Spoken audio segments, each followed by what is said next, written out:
tem visto que essas coisas são perigosas. Portanto, o meu foco aqui é a gente olhar para dois discípulos extremistas de Jesus e como a gente lida com a polarização olhando para Jesus. Lembrando que, importantíssimo, não se sinta diretamente impactado com isso, porque eu estou olhando para dois discípulos de Jesus. Então, assim, não vai pensar que é para A ou B, porque isso aí é para todo mundo.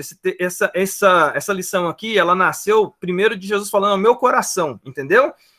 Então, se você for dar alguma opinião sobre, não é opinião para A ou B, seja olhando também para o texto. Nos ajude na maturidade para a gente poder interpretar e sermos edificados aqui por essa mensagem dessa manhã, ok?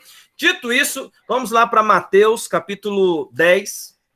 Mateus, capítulo 10, a partir do versículo 1 até o versículo 4. Mateus 10, de 1 a 4. Diz assim, todo mundo encontrou aí? Mateus 10, de 1 a 4. Tendo chamado seus 12 discípulos, deu-lhes Jesus autoridade sobre os espíritos imundos para os expelir e para curar toda sorte de doenças e enfermidades. Ora, o nome dos 12 apóstolos são estes. Primeiro, Simão, por sobrenome Pedro, e André, seu irmão, Tiago, filho de Zebedeu, e João, seu irmão, Filipe e Bartolomeu, Tomé e Mateus, o publicano, Tiago, filho de Alfeu e Tadeu, Simão, o Zelote, e Judas Iscariotes, que foi quem o traiu. Muito bem. Esse texto aqui que a gente está lendo aqui nessa manhã é um texto deveras conhecido, é o texto de Jesus chamando seus 12 discípulos. Agora, é interessante a gente olhar para os 12 discípulos de Jesus, porque geralmente a gente faz uma abordagem totalmente superficial sobre os discípulos de Jesus. É uma abordagem olhando apenas para nomes, como nomes, e não olhando aqueles discípulos como pessoas, que têm histórias, que têm vida, que têm pensamentos, e que principalmente foram chamados por Jesus para uma missão, e que passaram por um período chamado discipulado, que é justamente um processo também de preparação, transformação, desconstrução e construção de coisas na vida e nesses corações.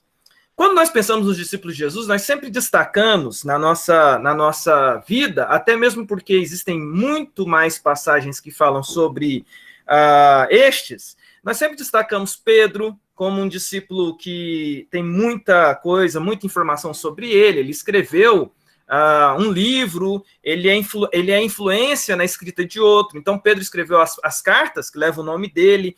Ele é a influência que fez com que Marcos escrevesse o seu evangelho. Acredita-se que a pessoa que ditou para Marcos as narrativas, as histórias que Marcos registrou foi Pedro. Portanto, Pedro é quase como que um coautor, ou a pessoa que Marcos consultou para escrever, porque Marcos não era um dos 12, Marcos veio depois, ok? Acredita-se que Pedro foi o cara que contou para Marcos, que narrou para Marcos o que Marcos deveria escrever. Portanto, Pedro é muito conhecido, ok? Mas o meu foco não é falar sobre Pedro hoje. A gente tem João. João também escreveu o Evangelho. João também tem muitas informações sobre ele na Escritura. Escreveu o Apocalipse, escreveu as cartas. É alguém também que você tem muita informação, mas também eu não vou falar sobre João. O meu foco é falar sobre dois discípulos extremistas que são pouco estudados, mas que a gente consegue, pelas informações que nós temos, dizer aqui algo sobre eles. Eles pertenciam a espectros políticos opostos um do outro, eram totalmente avessos um ao outro, e Jesus chama os dois para ser discípulo. E eu acho que a gente tem aqui uma ótima lição para a gente pensar nessa manhã. Como lidar com discípulos extremos, olhando para Jesus, e como lidar com a polarização olhando para Jesus. Quem são esses discípulos aí? Alguém sabe arriscar? Quem? Eu tenho um curso que eu dei aí para um grupo de estudo da igreja, e a gente estudou sobre os 12 discípulos comuns. Essa mensagem de hoje está embasada aqui nesse livro aqui, ó. Depois quem quiser comprar o livro, quem gosta de comprar livro e quiser estudar, se chama Os 12 Homens Comuns, do John MacArthur. é um ótimo livro aí para quem quiser adquirir, tá, na sua jornada. Mas muito bem, alguém sabe aí, tirando os que já sabe da minha sala lá, que a Neuza aí tá doida para falar, né? Mas quem sabe quem são esses dois discípulos aí de quem eu estou falando? Não é Pedro e não é João. Alguém sabe aí quem são esses dois discípulos que a gente vai estudar aqui, falar um pouquinho sobre como eles pensavam diferente um do outro e Jesus chamou eles para ser discípulo? Alguém sabe? Fala, Alexandre, Marco Rocha aqui. Marcão tá aí. Saudade de ser, Marcão. Você não tá no modo apresentação. Tá, eu voltei. É porque eu voltei aqui. Mas obrigado. Eu voltei aqui para eu poder falar os discípulos porque eu participei do eu sei. Livro, então você sabe, né? Você sabe mais ou menos. Você tem spoiler daí, né? Alguém aí sabe? Tirando o Marco e a Neuza. Você vai me dando dica aí, viu, Marcão? Qualquer coisa. Eu acredito que um deles é Mateus. Mateus, o publicano. Acertou, Cássio. Um deles é Mateus. Muito bem. O outro? A Rutinha já foi lá, ó. Simão o Zelote. Muito bem. Esses dois mesmo. Mateus o publicano e Simão o Zelote. Veja aqui, então, essa perspectiva que eu quero mostrar para vocês. Deixa eu ver aqui os comentários. Só ver uma coisa aqui, gente, antes de ir lá para as coisas aqui, deixa eu só ver uma coisa aqui muito importante aqui. A Patrícia está aqui na sala? Patrícia, minha esposa? Tá, né? Patrícia, eu vou lá para a apresentação, então qualquer coisa das perguntas aí você passa para mim, porque eu não estou vendo mais as perguntas aqui de ninguém. Ok, então vamos lá para essa parte da apresentação aqui, os dois discípulos extremistas, como lidar com a polarização olhando para Jesus. Nós temos dois discípulos que eram claramente de espectros políticos daqueles dias e que eram, se você fosse colocar eles numa perspectiva de definição política, os dois seriam pessoas extremamente de pensamento oposto um ao outro. Um é o Simão Zelote, que apareceu aí para nós, e o outro é Mateus, o publicano. E eu posso explicar para vocês por que eles eram de visões políticas diferentes, e aqui dá alguns destaques importantes. Bem, o primeiro que eu quero comentar aqui rapidamente, para fazer para você ter uma noção de como que ele pensava. E Jesus, então, no texto que eu li aqui no começo aqui de Mateus 10, é Jesus chamando esses discípulos para estar seguindo, sendo apóstolos, recebendo uma missão. Então, você tem aqui Simão Zelote, que é chamado por Jesus. Olha lá Lucas, capítulo 6, verso 15, e a gente tem ali um outro texto do chamamento desses discípulos, Lucas 6,15, que diz assim, ó, Mateus e Tomé, Tiago, filho de Alfeu, e Simão, chamado Zelote. Em todas as listas dos discípulos, nós temos, então, o chamamento, a nomeação, a vocação desse homem chamado Simão, que tem como característica ser Zelote. E é interessante a gente pensar nessa perspectiva de Simão Zelote e entender o que isso significa. Entender o que esse contexto significa para aquele personagem. Quem é Simão o Zelote? Bem, o fato de ser Zelote indica que ele participava de uma facção, a facção dos Zelotes, que era um partido político. E nós temos ali algumas características, né, que a gente pode identificar de Simão Zelote, porque era característica dos Zelotes. Muito provavelmente, Zelote era alguém de temperamento forte, era alguém impetuoso, tá impetuoso, mas é impetuoso, tá bom? Zelote era uma facção política muito conhecida e temida. Simão era desse grupo. Naqueles dias, haviam 4 partidos políticos que também eram religiosos. Você tinha os fariseus, que eram seguidores da lei. Você tinha os saduceus, que tinham como principal característica serem liberais religiosos. Você tinha os essênios, que eram celibatários, que foram para o deserto e se dedicavam a uma vida de piedade, de meditação. Mas você tinha os zelotes. E qual que era a característica dos zelotes? Eles eram voltados para a política. E interessante a gente pensar sobre isso, gente, aqui nessa aula dessa manhã, porque nós temos ali, entre os 12 discípulos de Jesus, um que tinha no coração um amor, um apego, uma visão de mundo, uma perspectiva de mundo vinculada a questões políticas. o que aponta para nós que todos merecem ser alcançados pela graça de Jesus. O que aponta para nós muito quando Jesus chama ele para ser um dos 12 e que ele vai passar por um processo de discipulado por Jesus. Por quê? O que isso me chama a atenção? Bem, havia algumas características dos zelotes que a gente precisa parar para analisar como aspectos daquele espectro político daqueles dias.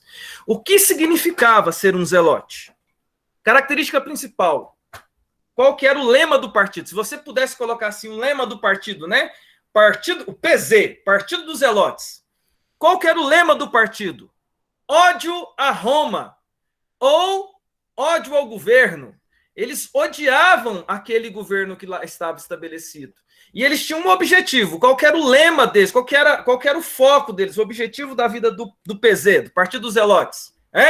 O PZ, o objetivo deles era livrar-se da ocupação de Roma, da forma como que fosse, do jeito que desse. Chegavam ao ponto, olha que interessante essa característica aí do PZ, Partido dos Zelotes. Os zelotes chegavam ao ponto de partir para o vandalismo e atos terroristas. Eles partiam para a ação física para combater aquele governo que eles consideravam ilegítimo. Eu gosto dessas expressões, né? Porque era esse o sentimento deles. E eles tinham um lema: fora Roma, né? Esses eram os zelotes. Os zelotes, eles eram esse grupo político, religioso da época de Jesus, que tinha essa perspectiva no coração.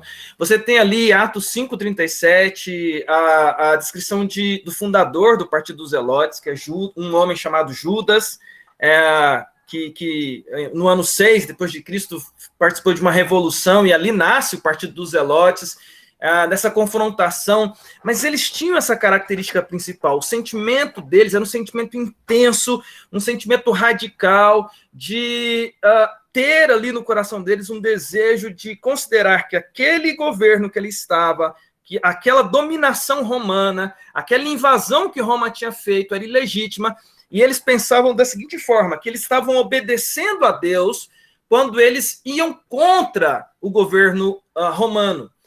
Eles chegavam ao ponto, e aí é o ponto que coloca ele numa linha de contato com Mateus. Tá? Você pode estar pensando assim, mas onde que ele toca em Mateus? Os zelotes, meus irmãos, achavam que pagar tributos a Roma era traição a Deus.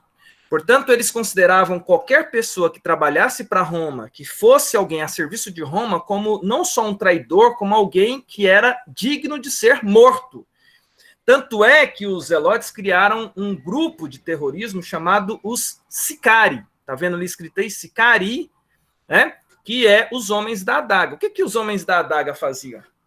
Os homens da adaga, que eram um grupo dos zelotes, um grupo de radicais dentro dos zelotes, eles consideravam o seguinte, que para atingir o objetivo deles era necessário mostrar indignação, e aí os sicários, eles tinham adagas que eles faziam de uma forma curva, e eles guardavam aquilo ali nas suas vestimentas, e ela era feita de uma forma que vinha pelas costas da pessoa e atingia ali de uma forma que atingia o pulmão e matava a pessoa rapidamente, a pessoa não tinha como gritar para pedir socorro, e eles iam embora. Os alvos do sicari eram, preferencialmente, soldados romanos e todos os traidores de Roma, todos os traidores dos judeus, inclusive os publicanos.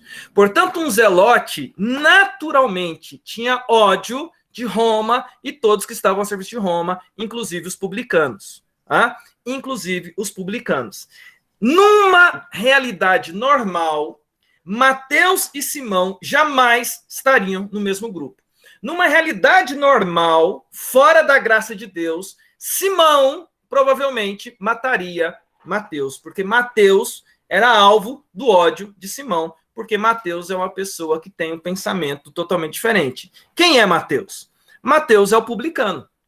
Se temos, de um lado, um zelote que odeia Roma, temos do outro lado o publicano, que ama Roma. Temos agora o PP, Partido Publicano. O Partido Publicano é o Mateus, E olha lá Marcos 2,14, que diz assim: quando ia passando, viu a Levi sentado na coletoria e disse-lhe: segue-me. Ele se levantou e o seguiu. Um outro discípulo que aparece na lista, e aparece ali nessa parte final da lista, que a gente também estuda pouco sobre ele, é esse discípulo chamado Mateus, o publicano. Veja que esses dois discípulos são destacados por uma característica forte de quem eles eram. Simão, que era o zelote, e Mateus, que era o publicano. Simão do partido dos zelotes, Mateus do partido dos publicanos. E esses dois Jesus chama para ser seus discípulos. O que era a característica de Mateus o publicano? Bem, Mateus, se nós temos Zelote, que era alguém que odiava Roma, nós temos Mateus o publicano, que amava Roma. Por quê? Porque todos os recursos que ele tinha vinham de Roma. Mateus era alguém que estava a serviço de Roma. Os publicanos eram um grupo que estava trabalhando para Roma. E como que eles trabalhavam para Roma, meus queridos irmãos? Eles recebiam de Roma, os publicanos, uma autorização, e diga-se de passagem aqui, algo importante, o publicano, ele era um judeu, tá? Que tinha essa função, que estava nesse espectro político de um grupo que trabalhava para Roma, e que recebia de Roma uma autorização para cobrar impostos dos seus próprios irmãos judeus, ok?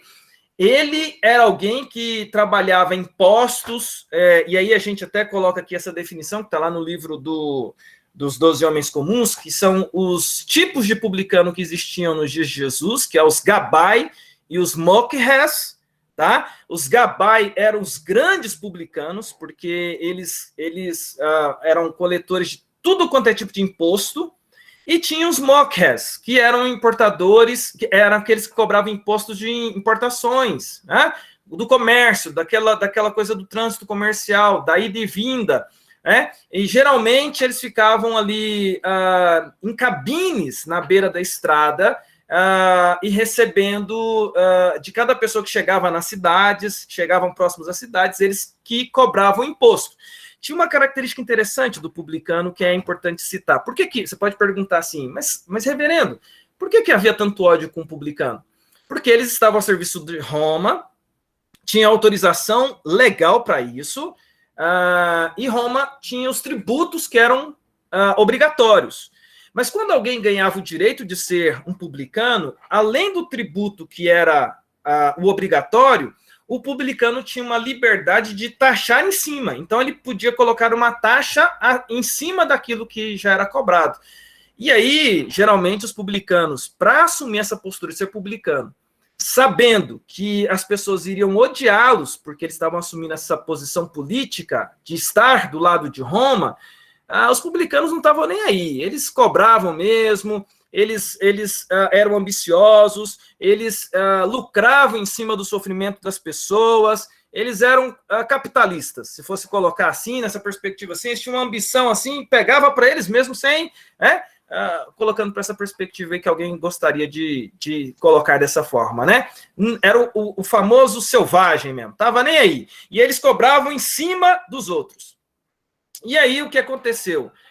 Os judeus tinham ódio, porque eles viam um enriquecimento dos publicanos, que era um enriquecimento em cima da miséria dos outros judeus, em cima da dificuldade dos outros judeus, e fez com que os publicanos fossem odiados, ao ponto de, naquele contexto social, eles fossem desprezados pela sociedade como um todo. Não só os zelotes odiavam os publicanos, mas toda a sociedade judaica tinha desprezo pelos publicanos, a ponto de que o publicano não podia ir no templo, a ponto de que o publicano ficava à margem, a ponto de que ele não tinha amizades com pessoas de influência da religião, a ponto de que o publicano, o grupo dele é à margem da sociedade mesmo. Ele era visto como alguém indigno, ele era visto como alguém desprezível, porque ele havia traído o seu povo para apoiar o governo, para se curvar a um governo que era um governo que eles não consideravam legítimo.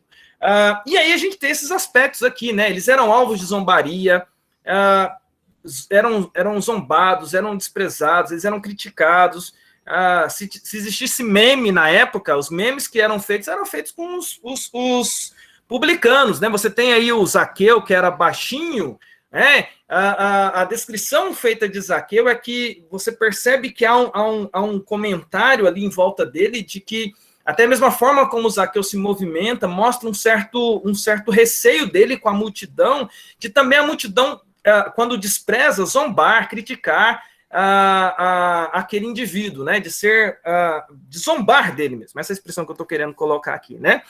Os publicanos, gente, eram menos respeitados que os soldados romanos e os herodianos. Então, você pega na lista lá dos publicanos, os menos respeitados eram os publicanos. Quando eu estou falando isso, eu até usei essa metalinguagem no dia que eu estava falando sobre os 12 discípulos, eu falei especificamente sobre Mateus, então eu só estou pontuando alguns aspectos da profissão dele, mas o olhar que as pessoas tinham para Mateus o publicano é aquele olhar assim, de você ver uma pessoa que você sabe que aquela pessoa ali está num caminho que você não concorda com ele. Então, ele está nesse espectro político. Era alguém, inclusive, uma coisa importante dizer sobre Mateus, era alguém que tinha consciência disso também. Quando eles aceitavam ser publicano, eles sabiam que iam receber em troca ódio. Portanto, para ser publicano, a pessoa tinha que ser muito ambiciosa. Era uma opção pelo dinheiro, e em troca do dinheiro, você ia receber muito ódio, ia receber todo tipo de condenação. A gente tem em Mateus, tanto no texto que ele mesmo descreve, porque Mateus, o publicano, vai ser aquele cara alcançado por Jesus, que vem se tornar um dos 12, e que inclusive escreve o Evangelho. O Evangelho de Mateus é escrito por esse Mateus. E é interessante ver a descrição que Mateus faz do seu chamado. É interessante ver a descrição que Lucas faz do chamado de Mateus, está lá em Mateus 9, e Lucas 5, do 29 ao 32, porque a gente percebe que há uma característica no coração de Mateus, uma perspectiva de que ele precisava realmente de uma transformação. Isso é algo interessante de se falar sobre Mateus. Alguém abra para nós aí, leia, por favor, que eu falei aqui até agora para agilizar aonde eu preciso chegar, mas dá para dar uma pausa e respirar aqui um pouquinho. Mateus 9:9. Alguém abra para nós aí, por favor, e leia. Mateus 9:9 e outra pessoa, Lucas 5, do 29 ao 32, para vocês perceberem do que eu estou falando aqui nessa manhã. Uma pessoa abre em Mateus 9:9 e a outra pessoa abre em Lucas 5, do 29 até o 32. Mateus 9:9. Partindo Jesus dali, viu um homem chamado Mateus sentado na coletoria e disse-lhe: segue-me. Ele se levantou e o seguiu. Muito obrigado, Rutinha. O outro, Lucas. Alguém lê para nós? Lucas 5, de 29 a 32. 29 a 32. Aí, vamos lá. Então lhe ofereceu Levi um grande banquete em sua casa. Numerosos publicanos e outros estavam com ele à mesa. Os fariseus e seus escribas murmuravam com os discípulos de Jesus, perguntando: por que comeis e bebeis com os publicanos e pecadores? Respondeu-lhe Jesus: os são? Não precisam de médico, e sim os doentes. Não vim para chamar os justos, e sim os pecadores ao arrependimento. Muito obrigado, Neuza. Então, veja que esses dois textos mostram bem a realidade de Mateus. Mateus é alguém que está numa situação em que quem ele tem de amigo é esse ali. Quando ele fica tão feliz com Jesus chamando ele para segui-lo, e ele segue Jesus. Tem um microfone aberto aí. Fecha o microfone, por favor. É eu. Então, ele fica tão feliz de ser chamado Jesus o chama, e ele larga tudo. É interessante isso, porque algo já estava acontecendo no coração de Mateus, que ele larga a coletoria de impostos. Eu vou falar isso daqui a pouquinho também. E ele passa a seguir Jesus, e a primeira ação dele é tentar levar os amigos. E quem são os amigos de Mateus? É só gente com quem ele consegue andar, que aceita ele. E isso é interessante, porque você tem na Escritura outros registros sobre publicanos. Você tem lá o registro de Zaqueu, você tem um registro lá em Lucas 18 da oração do fariseu e do publicano. Veja que sempre a descrição que é feita sobre o publicano é que ele está à margem, que ele é desprezado, porque aquele partido político era considerado indigno, aquele partido político, aquela perspectiva, aquele espectro político de estar do lado do governo, naquele contexto social, era considerado alguém indigno. Por que essa pessoa está colocando dessa forma? Bem, temos aqui diante de nós, então, uma pessoa com uma vida assim e uma outra pessoa com uma vida assim. Temos um PP, Partido dos Publicanos, e temos o PZ, Partido dos Zelotes. Me chama a atenção ver esses dois exemplos, e é bom ver como eles são distintos e diferentes, porque a gente tem lá a realidade, a situação, a vida, o contexto histórico, o contexto do que era isso para eles. Mas é interessante percebermos como que, na nossa sociedade de hoje, nós lidamos com situações parecidas na perspectiva de que nós temos, na nossa sociedade, pessoas que pensam diferentes de nós, pessoas que cresceram com cosmovisões diferentes, pessoas que foram ensinadas com cosmovisões, que viram ideias, que aderiram a pensamentos, que leram pessoas e construíram visões de mundo, e que, de repente, se encontram num momento da sua história, encontrando outras pessoas que pensam totalmente diferente, com argumentos, com conceitos. E quantas vezes nós temos esses dois grupos de discípulos, ou dois grupos de pessoas, melhor dizendo, com visões diferentes de mundo, mas tendo que conviver próximo. E o que tem sido feito hoje em dia? A gente teve alguns anos atrás, né, a famosa a situação do Zap Zap, em que teve briga de Zap Zap de família, que as pessoas pararam de conversar entre si porque foi uma época tensa de eleição, de visões políticas, e é sempre aqueles mesmos argumentos de esquerda e de direita, e virou uma confusão, teve gente que brigou, e tem gente que até hoje não voltou a falar lá com o familiar porque tem a visão política diferente. A gente tem muita coisa acontecendo no nosso contexto social, de pessoas que na internet postam alguma coisa lá sobre uma perspectiva política, a favor ou contra, e vê os comentários e vira aquele livro de comentários. Esses dias, uma amiga minha lá de Goianésia, uma jovem, acabou de fazer faculdade, formar, então ela está saindo da faculdade com uma visão bem ideológica, e ela foi lá no Facebook e fez uma crítica ao governo. Imediatamente, lembra que eu sempre tenho que contar uma história de Goianésia, né? Imediatamente, um presbítero lá da igreja veio e criticou. Os dois são membros da mesma igreja, então estou citando ali um caso de Goianésia. Veio um presbítero lá da igreja e escreveu embaixo. Aí ela foi lá e escreveu de novo. E ele foi lá e escreveu de novo. Meus irmãos, eu aqui de Campinas fiquei lá, só observando, um ofendendo o outro com respeito à questão de visões de mundo e política diferente, ideológicas diferentes. Como que a gente faz, gente? Como que a gente faz num contexto em que, às vezes, a internet nos instiga a pontuar a nossa perspectiva de mundo e a gente, às vezes, acaba ficando com raiva de quem pensa diferente da gente, fica instigados, e às vezes a gente, sem querer, acaba machucando outra pessoa que pensa diferente da gente no afã de fazermos os nossos argumentos. Eu tenho pensado muito sobre isso, e por isso que eu quis trazer essa aula, porque a minha perspectiva é a perspectiva de Jesus, e é a perspectiva que eu queria trazer para você.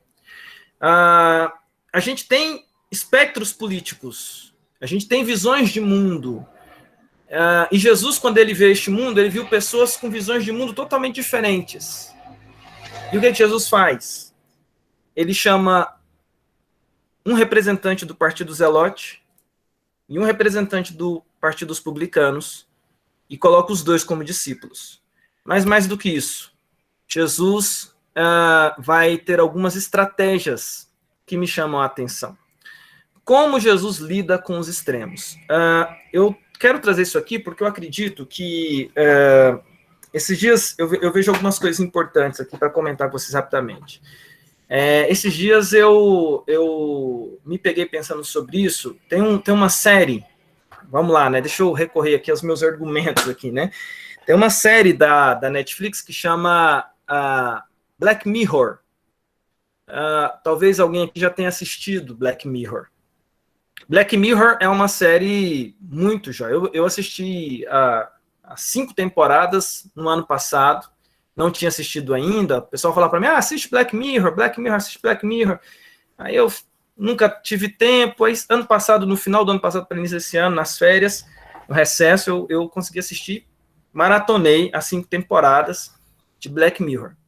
Mas tem um episódio de Black Mirror que fala muito sobre essa questão de lidar com quem pensa diferente. Que ela é embasada, e eu não vou dar spoiler do episódio, são muitos episódios, mas tem um episódio que é muito legal nesse sentido, porque o Black Mirror é embasado em novas tecnologias, né? Black Mirror é isso aqui, ó, vidro preto. Estão vendo aí? Vocês estão me vendo? Vocês estão me vendo, gente? Vocês só estão vendo a tela aí? Aí, agora vocês estão me vendo aqui, Sim, né? Aí, ó. estamos vendo. Isso aqui é o Black Mirror. Isso aqui é o Black Mirror. É o espelho preto, né? A série é embasada em tecnologia, em perspectivas tecnológicas, essas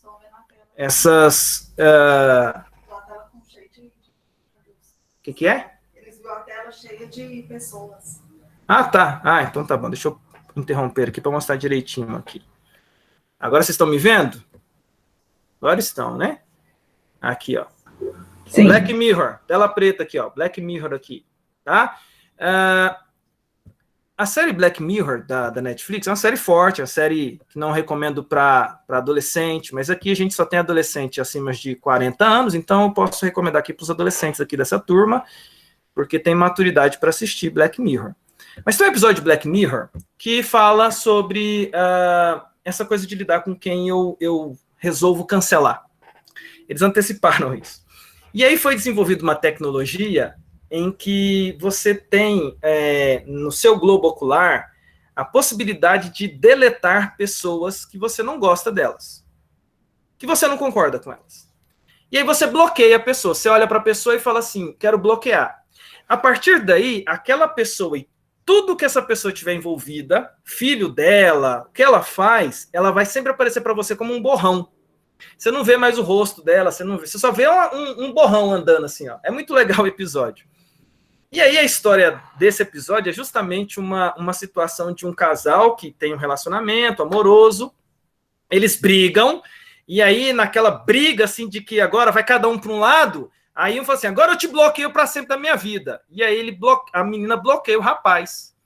E ele é apaixonado por ela. E o desafio é ele tentar fazer ela desbloquear ela desbloquear ele ao longo da história. É uma história triste, eu não vou comentar aqui os detalhes. Mas eu fiquei vendo essa coisa assim, de como que a gente não consegue dialogar com quem pensa diferente da gente. Como que a gente não consegue sentar para conversar, às vezes. E mais do que isso, como que a gente, num ímpeto, no nosso coração, a gente nutre um sentimento assim de iracundo que ferve quando alguém se mostra de uma ideologia, de uma perspectiva de mundo que seja diferente da minha. E eu volto para a pergunta, como Jesus lidou com pessoas que pensavam diferente? Sabe o que Jesus fez? Chama os 2 para ser apóstolos. E aí ele está mandando uma mensagem para nós. A mensagem é, todos podem ser alcançados e transformados. Todos podem ser alcançados e transformados. Qualquer pessoa pode ser um apóstolo meu. Quando eu estou dizendo, pode ser um discípulo meu, melhor dizendo, né? Porque apóstolo, só os 12, né? Mas qualquer um pode ser discípulo meu. Quando eu estou dizendo isso para você, será que é correto você matar no seu coração ou desprezar no seu coração alguém porque ele pensa diferente de você? Porque a visão política, porque a visão de mundo, porque a visão de ideias é diferente do que a sua? A gente teve um grupo de colegas de capelania, a gente estava discutindo esse assunto essa semana, falando justamente sobre a cultura do cancelamento, que, no final das contas, é uma forma moderna de um pecado antigo, que está com uma roupagem nova. Porque na Bíblia lá fala, não matarás. Mas se você tiver intenção, a intenção já conta. E quantas vezes o cancelamento, ou quando a gente deixa a ira a tal ponto de a gente isolar alguém e não conversar com essa pessoa mais, não é, na verdade, no final das contas, a gente matando aquela pessoa no nosso coração. deletando, bloqueando ela do nosso coração. A pergunta que eu faço aqui é: discípulo de Jesus faz isso? Eu vejo o mundo contaminado por uma coisa que eu chamo de febre do ódio. Febre do ódio. Antigamente tinha, não sei se alguém aqui só tem novinho aqui nessa classe, eu acho ótimo dar aula para novinho, porque as referências que eu faço aqui eles não vão entender nada, né? Não, lógico, é o contrário, eles entendem todas as minhas referências. Mas antigamente um negócio que teve no Brasil, vocês já ouviram falar da febre do ouro? Vocês lembram da febre do ouro? Alguém já ouviu falar aí da febre do ouro? Alguém quer falar aí sobre a febre do ouro para me ajudar aqui? Já ouviram falar da febre do ouro? Aquela do dente? Não é religiosa, não é do dente de ouro, não. Ah, bom. Não é do dente de ouro, não. Febre do ouro que acontecia nas minerações, quando as pessoas iam na mineração em busca de ouro, e aí as pessoas de repente se viam assim muito ambiciosas. Acontecia muito de, às vezes, a pessoa achar uma pepita, que era aí que criou a expressão ouro de tolo, porque achava lá uma pepita, tem um minério que é muito parecido com ouro. E, às vezes, nas minerações, a pessoa achava uma pepita grande, que achava que era ouro, e aí, por isso, matava, fazia o que fosse possível para levar essa pepita para ser avaliada, e quando chegava lá, o famoso ouro de tolo, não era ouro legítimo. Mas o pessoal fala da febre do ouro, que era assim, um sentimento de quem trabalhava ali próximo de mineração, que era um negócio assim, que a pessoa ficava insana, doida para achar o negócio, e era uma febre. A pessoa chegava a abrir mão de alguns princípios para atingir o objetivo de ir atrás do ouro, e muitas vezes era ouro de tolo. E aí cunhou-se a expressão febre do ouro e o ouro de tolo.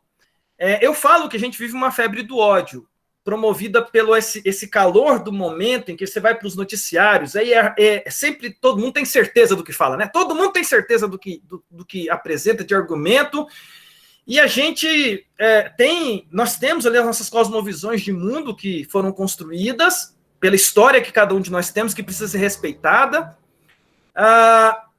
mas aí a intensidade do momento faz com que a gente, que às vezes somos pessoas calmas, fiquemos irados. E aí tem um pastor, amigo meu, que ele escreveu um negócio um dia que ele comentou que ele achou interessante. Ele falou assim, olha, um dia eu fiz um pastor fez um comentário, ele falou assim, um dia eu fiz um post no meu Facebook sobre uma questão política. Ele apresentou lá uma opinião política e veio vários comentários criticando. Mas um comentário chamou a atenção dele, de uma irmã da igreja dele. E essa irmã da igreja dele veio brava, falando. E aí ele escreve um post comentando sobre isso. Cuidado com a ira no coração. Porque aí ele pega e comenta assim, sabe por quê? Quando eu vi o comentário, eu falei assim, não é possível que essa irmã foi a que fez esse comentário. Porque ele era o pastor da irmã. E ele conhecia a irmã do dia a dia. Ele falou assim, ela é uma das pessoas mais dóceis que eu conheço. Uma das ovelhas mais mansas que eu tive na minha vida inteira de pastor.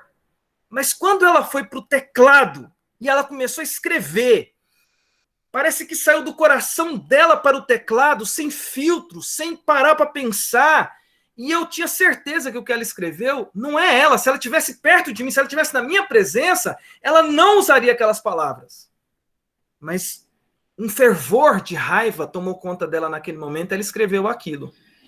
Sabe, irmãos, quantas vezes nós temos que parar para analisar, pela perspectiva de Jesus, como lidar com quem pensa diferente da gente? Como Jesus lida com isso? É a pergunta que eu fiz. Primeiro, chama duas pessoas de extremos opostos para fazer parte do seu grupo de discípulos. Jesus não exclui um nem outro. Jesus não bloqueia nenhum dos dois. Jesus chama os dois. Mas Jesus usa as outras estratégias. E aí ele está dizendo que todos podem ser alcançados. Mesmo quem pensa diferente de você pode ser um bom discípulo de Jesus, ok? Pense nisso. Jesus coloca os dois para ficarem próximos. É a segunda estratégia que Jesus usa. Veja aqui na lista dos discípulos, você pode pegar todas as listas que aparecem. Você tem aí 4 listas dos discípulos que aparecem na Bíblia. Mateus 10, Marcos 3, Lucas 6 e Atos 1. Em todas as listas, Mateus e Simão estão perto um do outro. Aqui Jesus está usando uma estratégia antiga, que é colocar para conviver junto. Quando você coloca para conviver junto, geralmente a convivência vai ajudar na questão de melhorar algumas coisas. Os dois ficam próximos. E eu fico imaginando nas primeiras noites, gente, eu estava pensando sobre isso, eu fiquei rindo sozinho da piada sem graça na minha mente, mas eu fiquei rindo sozinho. Gente, eu fico pensando quando Jesus chamou os 12 discípulos, eu fico pensando Mateus, porque Mateus ele era mais de um temperamento mais manso. Zelote tudo indica que ele era de um temperamento mais impetuoso. Quando eu vejo Jesus chamando Mateus, aí depois chama Simão Zelote, eu fico pensando que Mateus, nas primeiras noites que eles estiveram ali naquele grupo ali, eu imagino que Mateus, ele deve ter falado assim, meu amigo, eu vou dormir aqui, alguém fica de plantão vigiando aí, porque esse cara pode vir qualquer hora aqui me matar, então eu não confio. Eu imagino que demorou para Mateus lidar com Simão Zelote. Mas Jesus usa uma estratégia antiga, que é a estratégia do estar perto e conviver junto. E a convivência entre aqueles dois, e o discipulado de Jesus, que é o próximo ponto, mas a convivência daqueles dois fez com que houvesse uma aproximação. É possível, inclusive, que lá em Marcos 6,7, quando fala... Alguém lê para nós aí, por favor, Marcos 6,7. Alguém abra aí a escritura e leia para nós aí Marcos, capítulo 6, verso 7, por favor.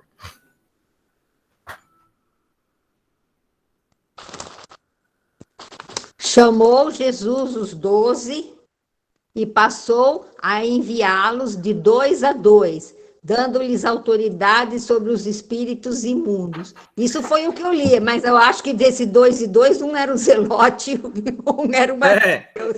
Então, eu acredito, Rutinha, que Jesus é extremamente estratégico. Só se olhar para a história da redenção e você tem um Deus estratégico, tá? Eu acredito que nessa hora que Jesus mandou de 2 a 2, eu tenho no meu coração, a Bíblia não fala, mas eu tenho no meu coração que Jesus falou assim, vem cá, Mateus e Simão, vão vocês dois, tá bom? Vocês dois vão sair aí para ir evangelizando. Na missão dos 70, que aparece lá em Lucas 10, 1 a 12, Jesus reúne 70, um grupo de 70, e manda de 2 em 2 de novo. Eu imagino que é Mateus e Simão Zelote juntos de novo. E eu acredito que uma forma de você depor as armas é sempre através da convivência, porque na convivência é impressionante isso. Se alguém aqui fala que é uma pessoa que não é influenciável, eu vou gentilmente discordar de você, tá bom? Porque eu acredito que todos nós somos influenciáveis na medida que a gente convive com outras pessoas. A nossa forma de pensar, ela é influenciada por pessoas que passaram pela nossa vida. Seja no tempo de igreja, seja no tempo de faculdade, seja a faculdade que você cursou, a sua forma de pensar é influenciada por isso. E ser maduro para entender isso é ok, porque você tem que colocar diante de você o que você pensa e falar assim, isso aqui é a forma como eu enxergo o mundo, e até ser honesto e falar o seguinte, peraí, tem coisas que precisam ser reajustadas. Eu tenho um amigo meu aqui, vou fazer propaganda para ele, porque a empresa dele está a 1.000 quilômetros de distância, que é o Abel aqui, que é da Ótica Vida, né? Ele tem uma ótica. A ótica deles trabalha com a questão do óculos, né? A questão do óculos é muito legal, porque você está ali com uma visão equivocada, para que você coloca o óculos? É para justamente você colocar e passar a enxergar do jeito correto as coisas. Passar a ver da forma como deve ser visto. E a gente tem que ter essa honestidade. E uma coisa de você andar junto com outras pessoas é que você é influenciado. E Jesus, estrategicamente, colocou um para influenciar o outro, para conviver um com o outro, para aprender um com o outro. Mas eu estava falando da gente falar de influência. Meus irmãos, se alguém falar aqui que não é influenciável, eu já falei isso aqui em aulas e vou repetir isso aqui para quem já teve aulas comigo, já deve ter ouvido eu falar isso. Eu sou uma pessoa extremamente influenciável. Veja o que eu estou falando. Eu não sou influenciador. Por ter canal de YouTube, por ser líder, você é influenciador, talvez, mas eu sou extremamente influenciável. Eu sou tão influenciável, já contei isso aí quando eu fui professor na classe de ética e já contei isso na classe de doutrina também. Eu sou tão influenciável que a minha risada é sempre a cópia da risada de alguém. Eu descobri isso uns anos, quando eu estava, acho que na época do seminário, não lembro bem ao certo quando eu descobri. Eu estava no seminário, um amigo meu rindo, e eu comecei a rir, e aí ele olhou para mim, eu olhei para ele, e eu vi que a minha risada era igual a dele. Eu falei assim, mas a minha risada há 6 meses atrás não era igual a desse cara, o que está acontecendo comigo? E aí eu percebi que a minha risada é sempre a cópia de uma risada forte que alguém tem. Então, minha mente fica copiando. Eu sou chuchu. Onde está, pega gosto. Na época do seminário, tinha muito baiano lá na República. A República foi invadida, a invasão baiana na República dos Seminaristas lá em Goiânia. E eu andava muito com baiano. Gente, eu comecei a andar com os baianos, comecei a pegar sotaque de baiano. Eu comecei a falar, moço, ei, moço, mas moço, pressão, olha a pressão. E quando eu via, aquilo começou a fazer parte do meu alfabeto, das minhas expressões. Eu acho que aqui em São Paulo já estou começando a pegar algumas expressões dos paulistanos, aí, dos paulistas, dos campineiros, porque a gente não tem jeito, nós somos influenciáveis. E Jesus sabe disso. E Jesus coloca esses dois para andar lado a lado, para que agora um influencie o outro, para que agora um comece a ter um olhar diferente do outro, a construir algo junto. E é tão interessante isso, porque quando você pega todos os registros que Mateus, que é o que escreve, Simão não escreve nada, a gente não tem registro de algo escrito por Simão Zelote, mas o registro que a gente tem de Mateus, não há um demérito que Mateus faça para Simão Zelote. O que a gente acredita é que eles foram se conhecendo e a convivência fez com que aquilo que fazia com que eles pensassem diferente, fosse deixar de lado, eles se aproximassem. Mas tem um outro fator importante. Aliás, ainda só fazendo um comentário rapidinho, porque a aula já está acabando. Tem um filme que mostra isso muito legal, que é o filme Duelo de Titãs, né? The Titans, no inglês, né? Acho que o Dado tem aí nos filmes que ele guarda lá, ele tem uma coleção de filmes lá, né? O Duelo de Titãs, com Denzel Washington, mostra a segregação americana, negros e brancos, um ódio gigantesco, e é escolhido, uma história verídica, um técnico negro para tomar conta de um time de futebol americano que tem agora que ter jogador negro e só tinha jogador branco. Na hora que chega os negros, e tá lá os brancos e negros, e agora eles têm que ser um time, ninguém aceita o outro, um deixa o outro se machucar, e fica aquela coisa, divisão. E aí a ideia do técnico é a seguinte: vamos para um acampamento, vamos passar uns dias lá nesse acampamento e vamos colocar junto, para dormir junto. Vai ficar nos quartos, preto e branco, e vai dividir não por cor, vai dividir por... Não vai ficar branco de um lado e preto de outro, vai ficar... Eu estou usando preto agora porque é a expressão que usa, né? Vai ficar por posição. Então, atacante fica aqui, defensor fica de cá, e é para estar todo mundo junto. Quando a cena mostra eles estranhando um ao outro no começo, mas a convivência faz com que eles se tornem amigos e criem um laço que é uma influência na sociedade daquela época. Portanto, uma dica aí: se aproxime de quem pensa diferente de você, desarme-se, e você vai poder, às vezes, aprender coisas boas que você não está enxergando. Por fim, reta final aqui da minha aula, um outro aspecto interessantíssimo. Veja bem, Jesus é estratégico, chama os dois, Jesus coloca os dois para andar próximo um do outro, mas terceiro, eles, em determinado momento, percebem que muito mais importante que visões de mundo políticas era entender que existe um rei, que é rei sobre todos, e esse rei está acima de opinião política. Portanto, o que acontece com Simão e com Mateus? Sabe o que acontece? Eles deixam de ser publicano, e eles deixam de ser zelote. E eles passam a ser discípulos. Deixa eu pontuar isso aqui para você. Sabe o que é mais importante na sua história e na minha história? Não é ter visão de mundo política. Eu posso até trazer conceitos que me ajudem a enxergar coisas para ser um ser humano melhor. Mas o que é mais importante na minha história é eu ser um discípulo. Quando Mateus e Simão se tornam discípulos de Jesus, eles deixam de lado as visões que eles tinham, porque há uma visão maior que ocupa e deve ocupar o coração deles, que é ser de Jesus. Ao longo da caminhada, eles vão vendo que o reino de Jesus, os ensinamentos de Jesus são mais importantes do que tudo aquilo que eles tinham de conceito até então. E interessante ver isso, e alguém abra para nós lá em João 17:12. Alguém abra para nós lá em João 17:12, por favor, e leia para nós esse texto aí de João 17:12, por favor. Alguém encontrar aí e leia para nós, por favor. Quando eu estava com eles, guardava-os no teu nome, que me deste, e protegi-os, e nenhum deles se perdeu, exceto o filho da perdição, para que se cumprisse a Escritura. Para que se cumprisse a Escritura. Veja que é Jesus fazendo uma oração, irmãos. Veja a oração de Jesus. A oração de Jesus é uma oração na qual ele está dizendo o seguinte, ele está virando e dizendo o seguinte, Senhor, todos os que o Senhor me deu, todos, estão firmes, exceto o filho da perdição, que é Judas Iscariotes. E quando ele fala todos, de quem que Jesus está falando? Está falando de Pedro, está falando de João, está falando de André, está falando de Tomé, está falando de Bartolomeu, mas ele está falando também de Mateus o publicano e de Simão Zelote. Ele está dizendo o seguinte, inclusive esses dois são seus discípulos verdadeiros e eles não se perderam. Eu quero caminhar aqui para o encerramento da aula dizendo para você o seguinte, o mais importante na vida de Mateus e de Simão é que eles se tornaram discípulos. E eles abriram mão de coisas menores para aquilo que era maior. Ao dizer isso para você nessa manhã, meu querido irmão, eu quero deixar uma coisa muito clara aqui para você.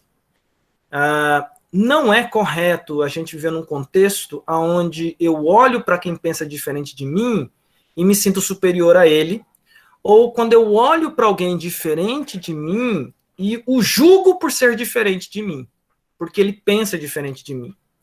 E a gente tem isso, uma coisa muito triste, porque discípulos de Jesus são pessoas que têm a mesma característica.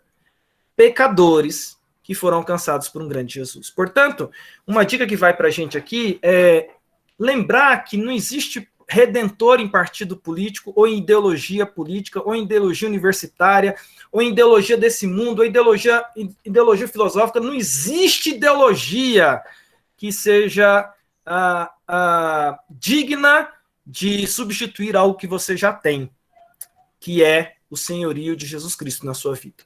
Quando eu estou dizendo isso, é que às vezes a gente anda, encontra um conceito legal aqui, um conceito legal acolá, e tem muita gente inteligente, gente que escreve coisa linda de um lado, coisa linda do outro, mas eu preciso lembrar que mais importante é ser discípulo. Tem um livro do John MacArthur, que eu recomendo ele direto, que é o livro que chama A Nossa Suficiência em Cristo. Eu citei ele na pregação que eu fiz domingo passado. E a nossa suficiência em Cristo pega e fala o seguinte, que o que a gente precisa para enfrentar os desafios da nossa caminhada, a gente já tem. E sabe o que é, meu querido irmão, minha querida irmã? Não é uma ideologia, não é um redentor que vai aparecer de partido A ou de partido B, mas é o redentor que já veio, cuida de nós, e ele sim é o nosso Senhor. Dar a vida, meu querido irmão, eu só vou dar a minha vida por Jesus. Por ideologia nenhuma, eu entrego a minha vida. E eu termino citando isso porque, por exemplo, Simão e Mateus, os dois morreram.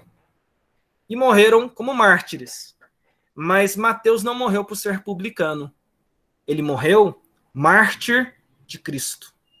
Simão, que era um zelote, que estava ali disposto a entregar a vida e não sei o quê pelo partido dos zelotes, deixou de lado os zelotes. E morreu também. Mas não por ser um zelote. Morreu por amor a Jesus Cristo. Napoleão Bonaparte, uma vez, fazendo uma citação, ele diz o seguinte, os Césares, os imperadores, e até mesmo eu, imperador, conquistamos os nossos impérios na base da força, da violência, do sangue e da morte. E mesmo assim, algumas pessoas não querem morrer por nós. Mas Jesus conquistou seu império na base do amor. E até hoje, existem pessoas dispostas a entregar a vida por amor a ele. Por qual causa eu estou batalhando? E se eu estou batalhando pela causa errada, eu preciso ser maduro o suficiente para colocar diante de mim essas questões todas e falar o seguinte, não é que eu vou ser alienado, mas compensa me desgastar por conta de gente que não importa comigo? eu vou me desgastar e vou gastar a minha vida evangelizando, porque o que importa é o reino eterno de Deus, neste mundo onde Deus me colocou para fazer a diferença. Dito isso, eu quero encerrar a nossa aula aqui dessa manhã, 11h31. Gente, eu consegui dentro do horário, que coisa linda. Olha só, eram esses 3 slides mesmo que eu tinha para apresentar. Eu vi que algumas pessoas colocaram aí alguns comentários. Eu volto aqui nos comentários aqui agora. Agora é fogo no parquinho. Alguém quer comentar alguma coisa aqui, meus irmãos? Antes da gente orar? É muito bom participar com você, porque a cada aula é um novo aprendizado. Obrigado, minha amiga Neuza. Obrigado pelo carinho. A Neuza é bondosa comigo, né, Neuza? Obrigado pela SAF, que mandou um presente para mim no dia do meu aniversário. Obrigado aí pelo carinho dos irmãos aqui comigo. A todos que estão aqui na classe, aqui nessa manhã. Eu vi aqui, tem gente de Anápolis. Minha mãe está aqui. Gente, eu tenho que fazer bonito, porque minha mãe está aqui, entendeu? Então, minha mãe, ela fica vendo as minhas aulas, então eu tenho que fazer direitinho, porque senão, né, ela fica emocionada quando me vê pregando, dando aula. Tá aqui o pastor da igreja, que é o Dado, né? O Dado tá aqui, então é sempre importante que também, na presença aqui do meu chefe, fazer tudo certinho. Qualquer coisa, você depois conserta tudo aí, viu, Dado, que eu falei.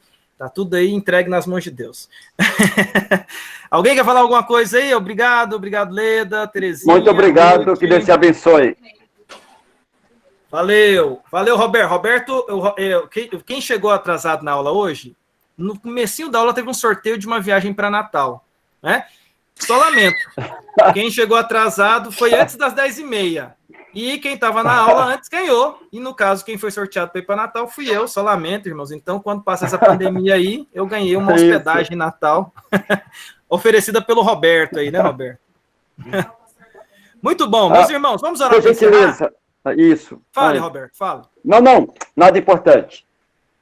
Ok, nós vamos orar então para encerrar e nós vamos tirar uma foto para a gente poder registrar esse momento aqui, tá bom? Eu gosto de registrar esses encontros, então essa aula única, de classe única, é um privilégio para mim dar aula na classe escola unical aqui da EBD, da Igreja de Campinas. Então, se você puder abrir a sua câmera aí para a gente participar dessa foto, tá ali a Rosa, eu tava com saudade da Rosa. O cabelo não tá ruim, não. Tá linda. Eu vi a aula a Rosa na aula passada. Na aula passada, a Rosa estava dando opinião lá na aula da Marinede, falando que queria ler. Aí eu quero ver a Rosa toda bonita. Tô vendo a Dagmar aí também, o Apolo, torcedor do melhor time do planeta. Eu quero falar isso aqui em alto e bom som. Vamos ser campeão paulista. E tá o Marcão aí, meu amigo. Ó, o Marcos, só gente boa aí, ó, o Paulo.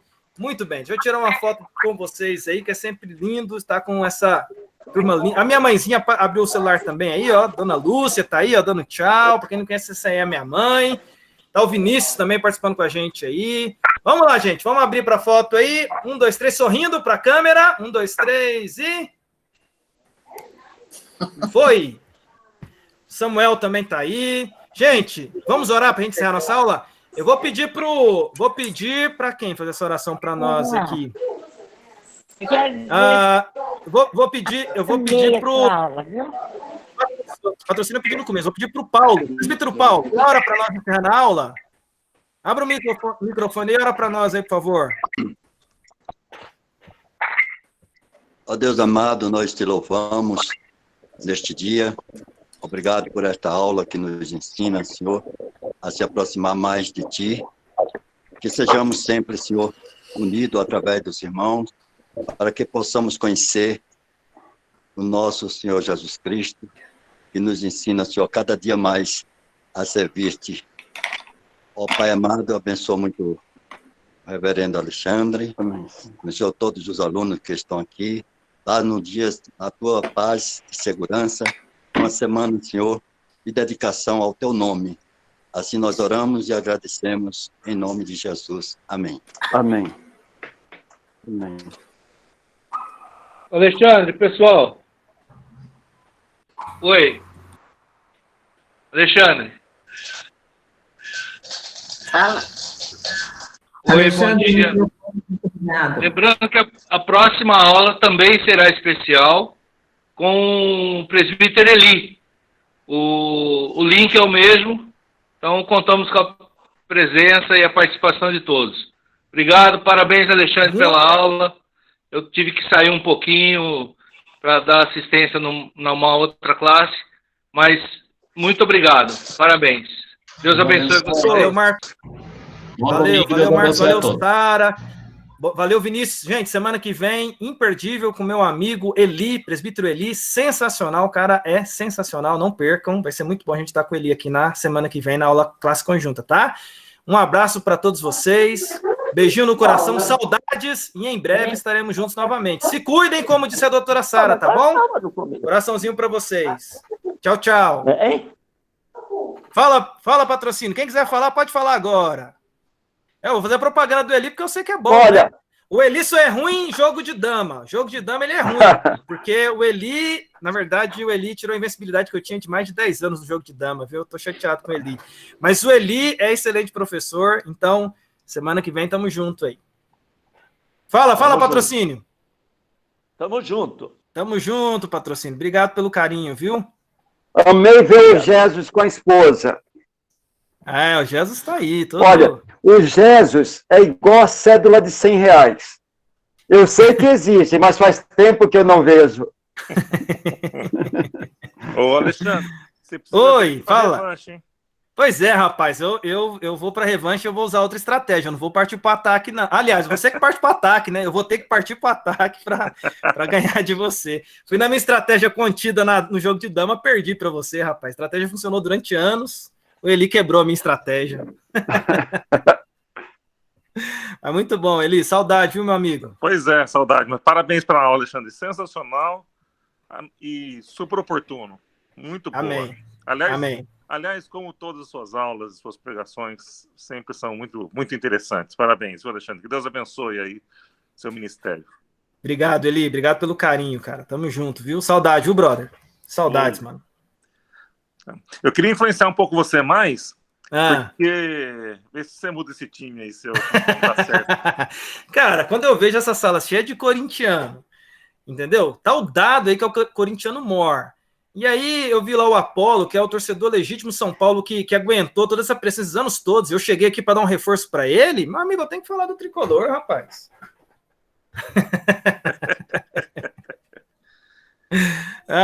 Mas vamos ser campeão paulista, viu? Tá e bom. Vocês não vão nem classificar. Pelo menos para ter alguma coisa para comemorar esse ano. Porque...